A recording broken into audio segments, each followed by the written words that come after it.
para entender, interpretar, analizar los medios emergentes, o sea, nuevos medios de comunicación, o en líneas generales, nuevas tecnologías, ¿no? Porque McLuhan, recuerden que cuando habla de medio, tiene una visión muy, muy amplia de lo que es un medio.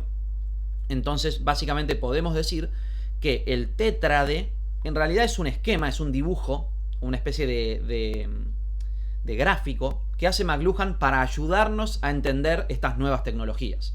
Y si se fijan, es una especie de cruz donde en el centro está el medio, léase tecnología, una tecnología específica.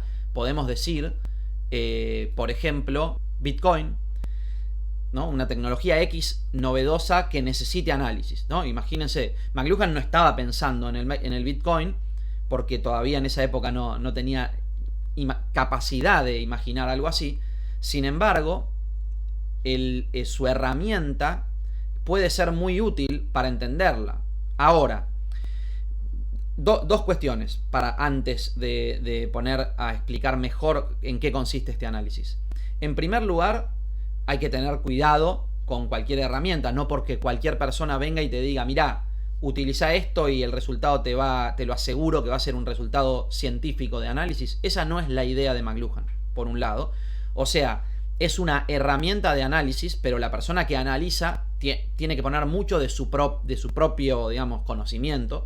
Sin embargo, el tétrade ayuda a decodificar, ayuda a organizar la información que tenemos sobre una nueva tecnología que podría ser disruptiva para poder entender cómo va a funcionar y el impacto, esto es lo que le importa a McLuhan, el impacto que va a tener sobre esta sociedad.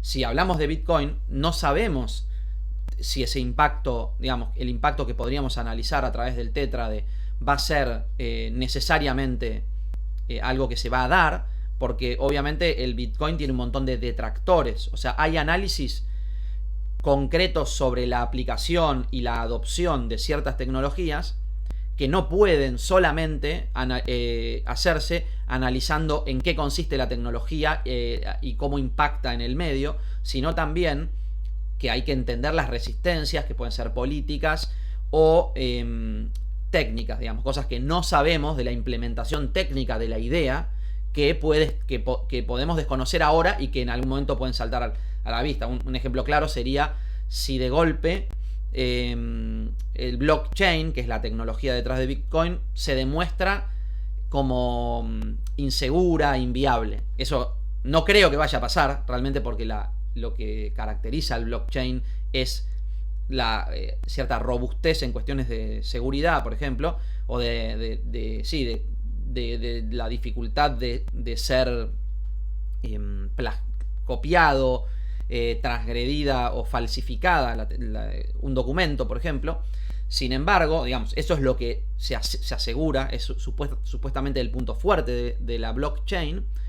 Sin embargo, por ahí hay cosas que no sabemos. O sea, nosotros somos meros lectores por ahí de diarios, que seguimos redes donde se cuentan noticias, y por supuesto puede haber cosas que ni los mismos científicos de datos ni los mismos desarrolladores de estas tecnologías conocen sobre la tecnología. O sea que hay cuestiones azarosas que hay que tomar en cuenta.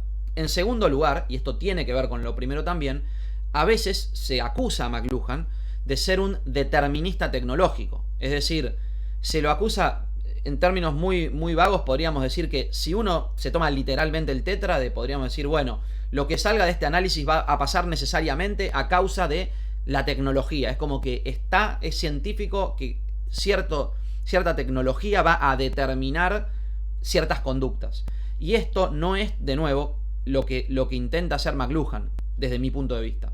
No me voy a poner a argumentar ahora mismo en contra de la idea de McLuhan como determinista tecnológico, pero sí hay que tomar en cuenta que McLuhan no pretende ver el futuro. Nos está dando herramientas para que cada uno de nosotros, para que cualquier analista con su perspectiva propia aproveche y utilice, ¿no? O sea, nos da puntos de partida para el análisis de la tecnología. Es decir, nos vamos a preguntar qué, ¿no? Por supuesto, qué aumenta, qué invierte, qué recupera y qué extingue una tecnología. Yo traduje, como me parecía a mí, los términos que usa McLuhan en inglés, Pero vamos a ir hablando uno por uno y poniendo el ejemplo, un ejemplo de análisis posible de Bitcoin para poder entender lo que es el tétrade. Tomémoslo un poco en broma, o sea, no creamos que si el tétrade dice que el Bitcoin va a dominar el mercado, vamos a tener que salir a comprar Bitcoin, porque ese no es el objetivo. Eso sería una especie de objetivo esotérico que hay que desmitificar. Lo que hay que entender es qué significa que una tecnología aumente algo, ¿no? Por ejemplo, ¿qué aumenta qué aumentó con la tecnología de la televisión? ¿Qué aumentó con el smartphone, por ejemplo, ¿no? ¿Qué aumentó con la llegada del telégrafo? Distintas cosas por ahí, ¿no? McLuhan liga un poco la incidencia de una tecnología y los medios específicos como extensiones, él lo llama extensiones del hombre. Entonces, ¿qué pasa? ¿De qué es extensión el teléfono? En principio, el teléfono cuando surge sería una extensión del oído, ¿no? No me quiero meter con eso, pueden ver mis otros videos. Pero básicamente, cuando uno, digamos, ya no existe más el teléfono, pero uno se comunica por teléfono, originalmente lo que daba la posibilidad es de hablar, es decir, la conversación con alguien que no estaba presente, ¿no? Parece muy obvio lo que estoy diciendo, pero extraigamos de esta idea de conversación lo que para McLuhan sería el aumento de las capacidades auditivas, porque nos permite oír a distancia, podríamos decir, es un oído a distancia. Entonces, ¿qué aumenta el oído? El teléfono, ¿no? Bueno, entonces nos podemos preguntar, ¿qué aumenta el Bitcoin? ¿En nuestros bolsillos? Seguramente no. En realidad, lo que va a hacer es vaciar nuestros bolsillos. Podríamos decir que en cierto sentido, y creo que esto no sería tan controversial como punto de partida para entender el Bitcoin es parte de un proceso que pasa de el dinero como forma de materia de intercambio a un intercambio lo podemos decir, por créditos, o la abstracción de una riqueza material, ¿no? Es la abstracción de una riqueza material. Algunos dicen no, en realidad no, porque no es nada. Sin embargo, en nuestro marco de análisis podemos decir que el Bitcoin está en la misma línea que el dinero.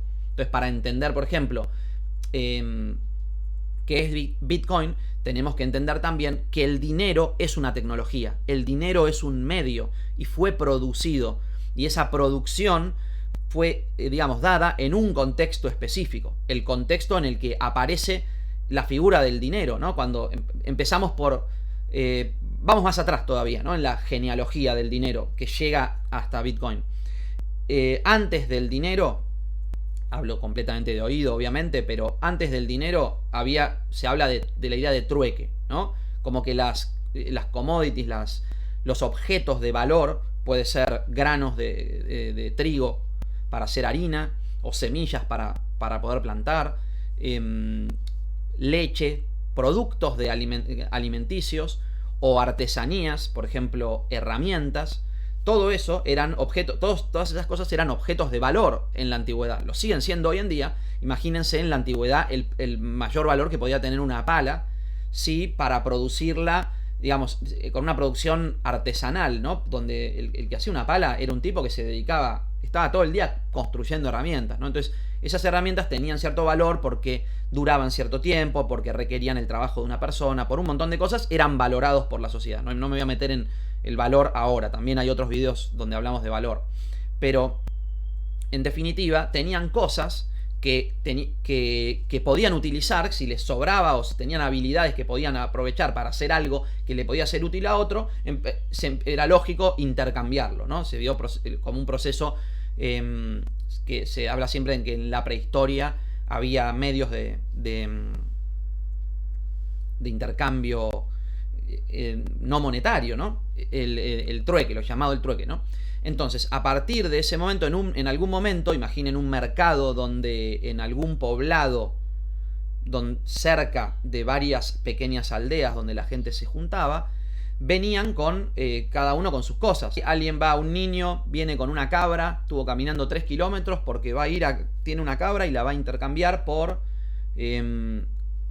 varias cosas. Por ejemplo, por semillas, ¿no? Digamos, ¿no? Entonces, por ejemplo, digamos que una cabra, perdón si esto los aburre o les parece muy obvio, voy a ser breve.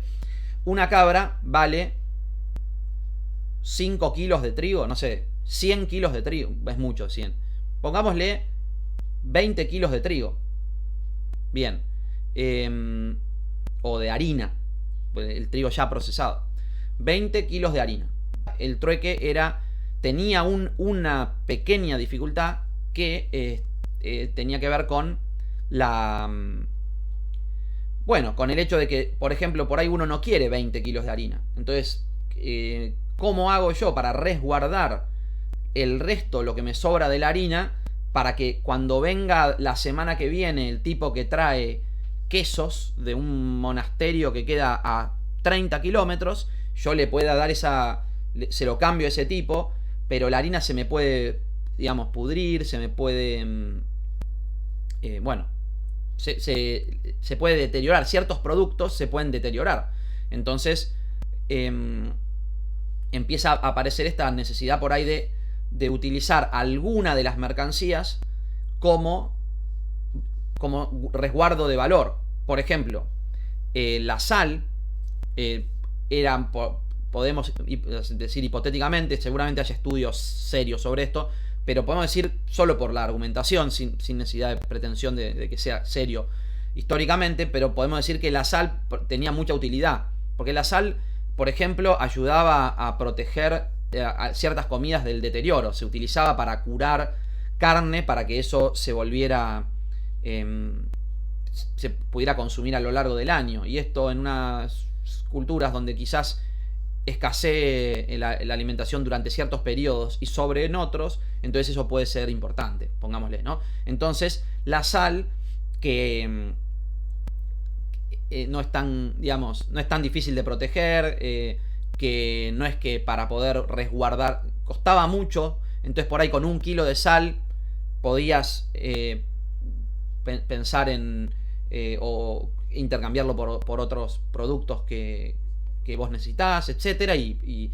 con o no sé, 30 kilos de sal, no sé, en un imperio donde sobraba la sal, quizás se utilizaba eso como algo que se le daba como premio o como forma de pago a las personas, que después ellos intercambiaban porque la sal se ve que era valiosa, por decir algo, ¿no?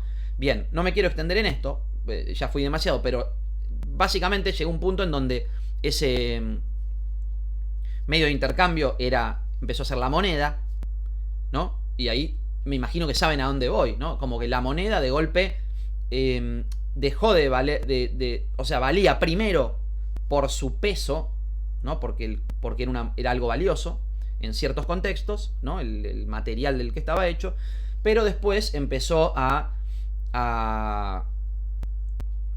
digamos, a ser intervenido por el Estado y empezar a valer un poco en función de la ley o de la figura de un emperador, ¿no? Y porque empezó a ser como una forma de intercambio que era útil, ¿no? Tiene que ver, está vinculado con el cobro de impuestos, digamos, hay distintas hipótesis de cómo fue surgiendo. Pero lo cierto es que en algún momento apareció el papel, y el papel ya era solo un signo del valor. Entonces, ahí tenemos un recorrido que va de el valor establecido convencionalmente a través del diálogo, a través de un proceso que se daba individual, se empieza a volver más colectivo, como empieza a haber una convención más concreta sobre cómo se subdivide el valor de ciertas cosas. Esto también está vinculado con la aparición de imperios burocráticos y todo, empieza a aparecer esta idea de la moneda, y después llega el billete, que es simplemente representación, un documento que representa al Estado de alguna manera, o representa al imperio. Y después empieza, digamos, podemos pensar en la tarjeta de débito, ¿no? Que hoy en día es mucho más común, pero que en un principio, por ejemplo, durante el siglo XX empiezan a aparecer estos métodos donde antes se haría un registro como analógico, podríamos decir, de todo eso, de cómo, del funcionamiento de los créditos y de todo, pero que está muy vinculado a la informática, ¿no? Entonces, a partir de que uno puede, digamos, dejar ese papel en el banco, pero el papel en sí mismo es una representación de un valor que está sostenido en una palabra estatal, digamos, una palabra de cierta entidad pública, eso se vuelve un crédito, se vuelve una figura. Yo una vez escuché, no sé si es verdad, pero que en Disney, en Disneyland, ahora no creo que sea, porque hoy en día todo el mundo usa tarjetas de crédito y débito, pero que incineraban billetes, porque les era más, o sea, más costoso movilizar tantos billetes hacia, no sé dónde tenían que llevarlos, no sé cómo era, que hacían como un acuerdo con el banco y directamente los incineraban. Digo, obviamente cuando los volúmenes de los que estamos hablando de dinero pasan cierto nivel, cierta jerarquía, la norma es otra, es otro mundo, el de los grandes capitales y el del usuario común, ¿no? Ahora, perdón por toda como esta introducción, pero lo necesitamos para llegar al Bitcoin. A ver, cuando hablamos de la tarjeta de débito o de crédito, lo que aparece es la figura del crédito, que es una información guardada en la base de datos del banco, que es lo que en última instancia se está intercambiando constantemente. O sea, no sé muy bien cómo funciona, pero hay, digamos, acuerdos entre el banco y el Estado, por ejemplo, donde se manejan a grandes volúmenes, ¿no? Los grandes volúmenes del dinero se administran de una manera distinta. Tengo un billete en la mano y le doy un kiosquero para comprarme un paquete de caramelos, digamos, ¿no? Entonces, si volvemos al tétrade y nos preguntamos de nuevo, ¿qué aumenta el Bitcoin? La voy a dejar en suspenso para pasar a la siguiente, porque nos va a ayudar a preguntarnos las 4 cosas primero y ver después cómo se combinan las respuestas para entender la tecnología. Nos va a ayudar a como solidificar las respuestas que podamos dar. ¿Qué invierte el Bitcoin? ¿Podríamos decir que el Bitcoin invierte la tendencia del trueque hacia el valor representado por el dinero? ¿Invierte eso? ¿O continúa ese proceso? Es difícil contestar esto porque tengo digamos, la intuición de que se podría decir, pero es una hipótesis, después puede estar equivocado, a causa de algo que extingue, que me parece que es el ancla principal, la cuarta pregunta, ¿qué extingue? El proceso se invierte y se recupera algo de la lógica del trueque.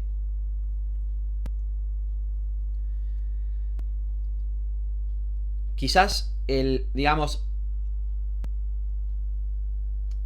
hay gente a la que seguro que le va a molestar que yo no parta de una acusación crítica del Bitcoin como forma de explotación o como forma de continuar la explotación del hombre por el hombre y todo eso.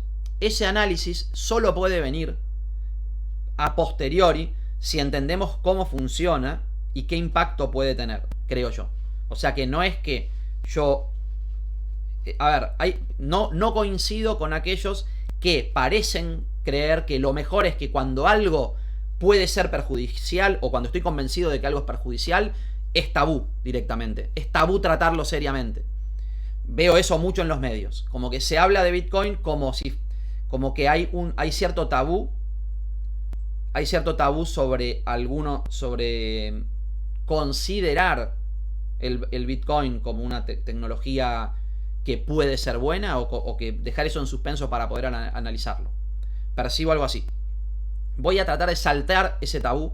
No es el estilo del canal. Partir de de ese tipo de prejuicios. Y es inevitable a veces caer en los propios prejuicios. Pido disculpas, digamos, por aquellos prejuicios de los que no soy consciente. Pero en este caso creo yo que, y esta es mi opinión, ya no me importa lo que yo pienso, no me quiero convencer a mí mismo. A mí me interesan estas cosas y las hago porque me interesan. Mi opinión frente al que dice, no, Bitcoin es todo un verso de los ricos para seguir explotando lo que sea, es que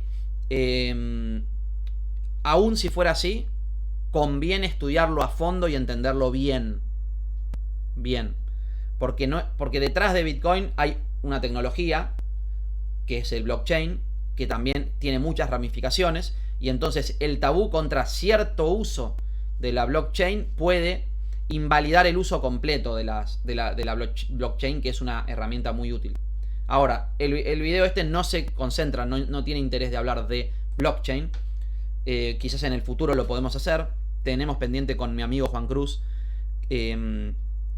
con el que hice este video que les dejo acá, hacer un video sobre DAO. En cierto sentido, este video para mí es una introducción a eso, o yo mismo investigar sobre eso, así que ahí seguramente vamos a hablar de blockchain. Pero, volviendo al tetra del Bitcoin, pero también para tratar de ir como generando un circuito de análisis un poco más dinámico para no aburrirlos más, podemos decir que, digamos, mi lectura aplicando el tetra de McLuhan al Bitcoin sería, en primer lugar, partir por aquello que extingue. Es claro que el objetivo de manifiesto del Bitcoin y el resultado manifiesto, y el resultado, digamos, si fuera completamente adoptado, o incluso el resultado, aunque sea mínimamente adoptado, es una descentralización, pero sobre todo una desintermediación. La tecnología en sí misma funciona por una descentralización o supuesta descentralización. El miedo siempre es si empresas podrían comprar la mitad de las computadoras que están procesando Bitcoin y de esta manera hacer un fraude, etc. No lo voy a dejar para otro momento, pero no es muy viable pensar eso ahora. En definitiva, digamos, más allá de si funciona o no, imaginemos que funciona. Tomemos un segundito para vivir la fantasía del Bitcoin funcionando plenamente tal como se lo propone. Lo que busca es sacar el intermediario. Es decir, es una operación en donde el cliente, imaginemos esto, yo tengo que pagar al kiosquero y le pago directamente de mi billetera a su billetera, sin intermediarios. Las aplicaciones descentralizadas serían el medio en realidad, ¿no? No es que no hay medio absoluto, o sea, lo que pasa es que el intermediario, como figura de un tercero que es necesario para asegurar un intercambio justo, digamos, que en cierto sentido puede estar vinculado a los bancos por un lado, pero también al Estado como garante por otro, busca desaparecer. Lo busca hacer desaparecer. ¿Por qué?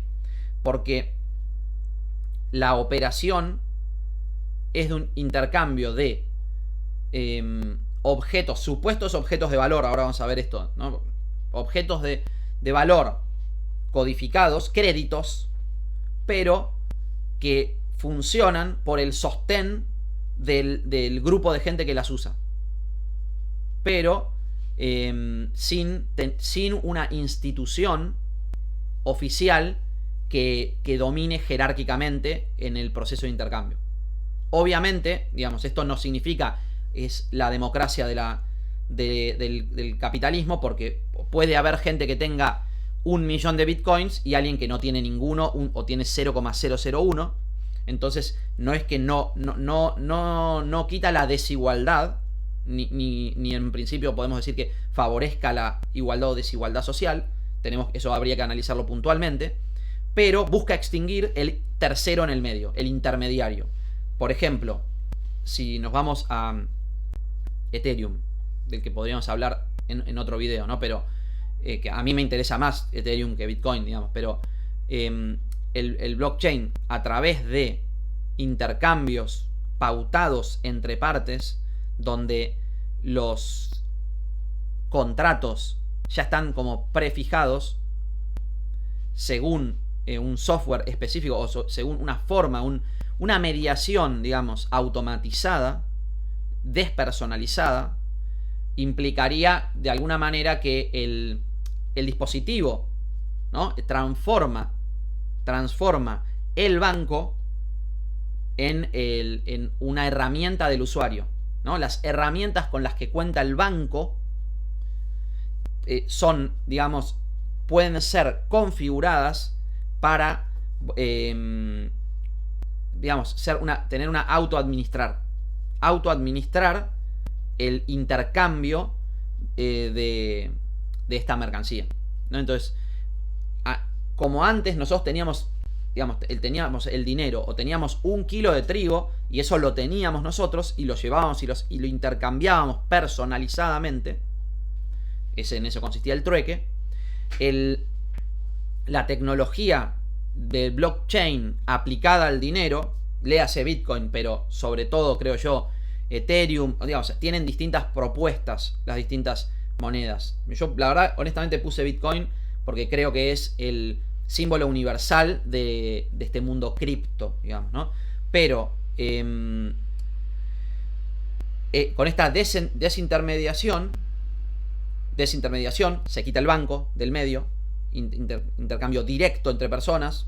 Hago un acuerdo con vos, te mando, digamos, con mi billetera virtual, te doy más allá de cómo se transforma el valor real a el valor ficticio o el crédito individual. Más allá de ese tema, que también habría que analizar, el intercambio concreto se da 1 a 1, sin intermedios. Ahora, por ejemplo, yo puedo querer comprar un departamento y arreglar directamente. Obviamente hay cosas medio tránsfugas, o sea, tránsfugas en el sentido que puede ser vías de escape al control estatal. Eso, sin lugar a dudas, también está en ese sentido. La extinción del banco puede estar vinculada con una extinción del intermediario en sí, que en última instancia es el Estado también. Ojo con eso, hay que tenerlo en cuenta.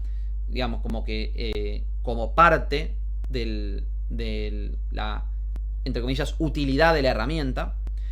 Entonces, volviendo a la parte de qué recupera, podemos decir que se recupera el trueque en ese sentido de intercambio personalizado, que yo acopio yo mi mercancía y la puedo intercambiar con el otro en los términos que yo arregle con el otro. Y hay un montón de herramientas de software que están vinculadas al ecosistema Bitcoin o Ethereum, por ejemplo, o otras criptomonedas, no conozco mucho, que van a estar asistiendo ese intercambio o sea, siendo en cierto sentido el mediador va a ser el software, por lo cual va a haber que tener, digamos, yo digo como si fuera, habría que tener cuidado también, en el sentido en que el tipo de software, el tipo de herramienta que uno adopte va a ser, digamos, en parte la vía de comunicación o la vía de intercambio que yo establezca con otro usuario, ¿no? Entonces, que digamos, seríamos dos, cliente-cliente directamente. En ese sentido, también hay que entender que no es que el intermediario desaparece completamente, sino que se vuelve un software. Por ejemplo, yo sí tengo entendido que Ethereum tiene acuerdos con algunos bancos. También tengo entendido que había en un momento una criptomoneda que había subido bastante valor y después no le fue tan bien, creo, que era básicamente un protocolo para que los bancos intercambiaran monedas mucho más eficientemente, ¿no? Porque obviamente, como el blockchain, es como el Uber y el taxi, ¿no? Podemos controlar que se puede intentar controlar que la gente que no vayan Ubers por la calle, porque perjudica al taxista.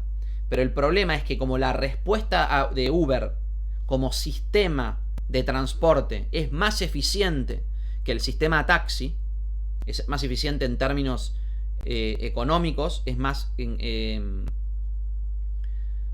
es una respuesta a ciertos problemas y propone un sistema alternativo que es más atractivo para el que quiere manejar un Uber, por ejemplo, por el costo de inicio, el costo de entrada del negocio, etc.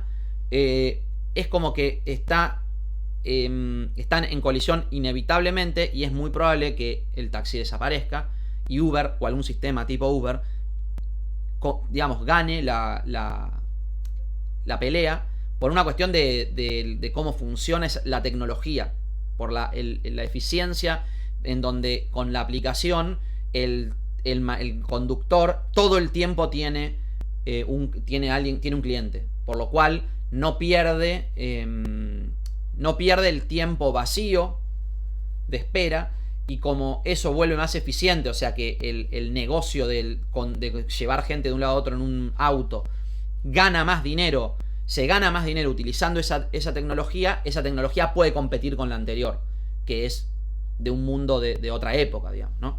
Donde se tenía que pagar una licencia, todo. Bueno, todo eso obviamente es re complejo, y seguramente haya cosas que el taxista pueda argumentar o que legalmente se pueda argumentar. Pero, en definitiva, el Uber, digamos, sobre el taxi, tiene una ventaja por eficiencia. Entonces, en cierto sentido, el sistema blockchain tiene una ventaja de la velocidad en donde se hace una transacción con respecto a la metodología anterior. Entonces ahí se mezclan dos cosas: la posibilidad y capacidad que tiene la tecnología de destruir a los bancos, y la adaptabilidad, la capacidad de adaptación que tengan los bancos, y la implementación de protocolos que utilizan blockchain para el banco. Porque, digamos, el banquero dice, si me baja el costo del envío y el tiempo del envío, me conviene usar esta tecnología. Entonces hubo bancos que se metieron por eso, y tengo entendido que Ethereum tiene acuerdos con algún banco, ¿no? Por un lado. Segundo, volviendo entonces al tétrade, ¿qué aumenta? ¿Nuestros bolsillos? Seguramente no. ¿Qué aumenta? ¿Qué aumenta el Bitcoin? Bueno, en cierto sentido, la capacidad de intercambio. Por ejemplo, nosotros vivimos si el Bitcoin se utiliza como moneda global, a causa de que puede ser adoptada individualmente sin importar la frontera, porque de alguna manera otra cosa que busca extinguir es la frontera económica, o sea que se puede entender en un proceso de globalización, dentro de un proceso de globalización, dentro de distintas líneas de fuerzas que quieren tirar la globalización de un lado a otro, pero va en ese lado de intercambio monetario entre países distintos. Por ejemplo, yo doy cursos, a veces doy cursos a alumnos que viven en otros países, y me sería imposible recibir, de hecho, literalmente imposible. Doy fe que, no sé, recibí una transferencia hace como 2 años que no la puedo cobrar, no era muy grande, pero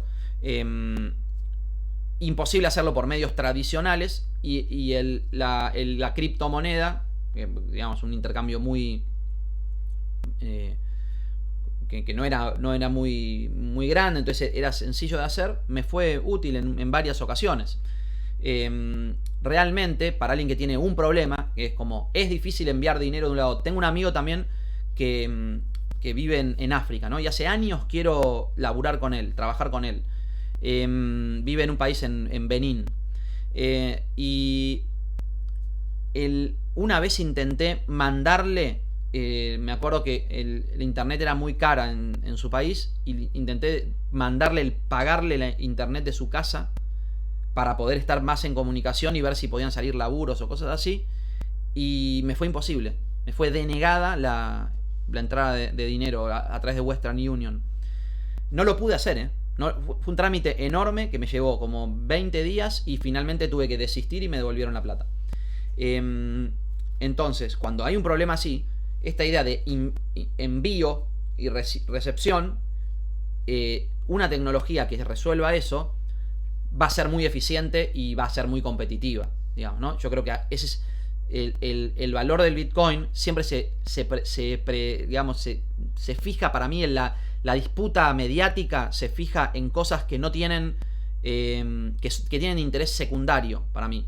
Y que es el valor de cuánto es una moneda de Bitcoin. Cuando lo verdaderamente importante para discutir y analizar es lo que Bitcoin permite en términos de facilidad de intercambio. Entonces, básicamente, aumenta nuestra capacidad de intercambio económico, por ejemplo, tirando abajo las fronteras, en donde yo puedo enviar a mi amigo en Benín de mi billetera a su billetera dinero y él después con ese dinero hace lo que él quiere en su país, bajo las normas de su país, y yo bajo las mías. Pero puedo ese intercambio que antes Western Union me cobraba muy caro, pongámosle, creo que $50 costaba $5, el 10% del envío, cuando se podría hacer con 0% o 0, una magnitud despreciable. Entonces ese cambio de magnitud aumenta nuestra capacidad porque el costo del envío del dinero baja. Y eso lo trae el hecho de la posibilidad de la billetera virtual. Entonces la idea de billetera virtual es inherente a lo cripto, ¿no? Obviamente existe desde antes, pero tiene un componente inherente al mundo cripto, que creo yo es el aspecto más fuerte desde donde hay que mirarlo, ¿no? Por un lado, ¿qué invierte este proceso de centralización de la economía? Sería es muy arriesgado decir esto. Lo voy a proponer como una hipótesis, porque es muy fuerte para que lo diga un boludo como yo, digamos, ¿no? Pero en cierto sentido hay algo de eso y uno piensa, bueno, ¿qué diría McLuhan? McLuhan dice este tipo de cosas a veces, pero no es que está haciendo futurología. En cierto sentido, si esto realmente funcionara tal como explotar al máximo sus posibilidades, lo que está permitiendo esa tecnología es esto: es invertir la tendencia a la centralización y construir una descentralización. Que esto no es contradictorio con lo que dice McLuhan en líneas generales sobre la cultura digital, ¿no? Entonces, aumenta nuestra capacidad de intercambio, invierte el proceso de centralización de la administración de la riqueza, recupera componentes, aspectos del trueque, del intercambio personal individualizado, ¿no? O sea, es una tecnología de la individualidad, y extingue el intermediario, el banco, básicamente, y en última instancia el Estado, quizás. Bueno, esto tómenlo como quieran, digamos. Pueden decir que gran parte de lo que dice está equivocado. Díganme, me interesa saber por qué. No, probablemente esa parte pueda estar equivocado. Puede que consideren que no estoy equivocado, pero que no les guste. Y puede que no les guste porque habría que, digamos, hacer una especie de video crítico contra el Bitcoin, cosa que nunca me interesa, digamos, hacer ese tipo de cosas. O que les guste y digan, sí, hay que ir al mundo 100% cripto. Obviamente todas esas posibilidades, desde mi punto de vista, hay que ser mesurado y solamente siempre volver al análisis, investigar más y estar muy seguros. Digamos, hay que abrir líneas de investigación para que este tipo de cosas, por ejemplo, los mini detalles, las cosas en las que se puede estar equivocado el análisis, se puedan demostrar o profundizar, digamos, ¿no? Y al mismo tiempo no hay que olvidarse que si el Tetra de estar mostrando un recorte de un momento de procesos tecnológicos donde en general los medios están vinculados entre sí, el Bitcoin está vinculado al dinero, o el Bitcoin está vinculado al crédito bancario y al débito, o sea, digamos, las tarjetas al crédito bancario básicamente, y el crédito bancario está vinculado a la moneda, al papel moneda, digamos, y el papel moneda está vinculado al oro, y el oro, y así vamos para atrás, ¿no? Es todo un proceso. Dentro de ese proceso, esto puede parecer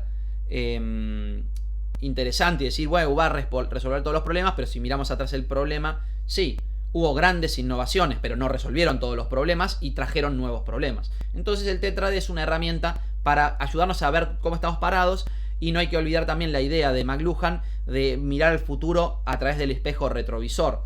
de analizar cómo fueron los cambios en las otras sociedades, las sociedades anteriores, para poder imaginar o entender hacia dónde va el proceso presente, donde Bitcoin o el mundo cripto es uno de los protagonistas, ¿no? de un proceso de choque entre diferentes modelos alternativos que van haciendo a la historia de la tecnología, la historia de la comunicación, la historia, en definitiva, del mundo cultural en el que nos movemos, ¿no? Espero que les haya servido y que les guste el video. Déjenme mensajes, opiniones, bueno, todo lo que quieran hacer. Les agradezco los mensajes que dejan, siempre están muy buenos, siempre buena onda. Eso la verdad que lo tengo que admitir, que me ayuda mucho esa buena onda. Y bueno, pueden poner like si quieren y suscribirse si no conocían antes el canal y hacer un recorrido. Les voy a dejar básicamente mi próximo video, o sea, por ahí cuando lo vean todavía no está, se los voy a dejar acá porque pienso continuar con McLuhan y seguramente va a ser un video sobre la galaxia Gutenberg, que es donde él mira, para poder mirar al futuro, mira hacia el pasado. Ese es el video que viene, se los dejo acá. Saludos y gracias.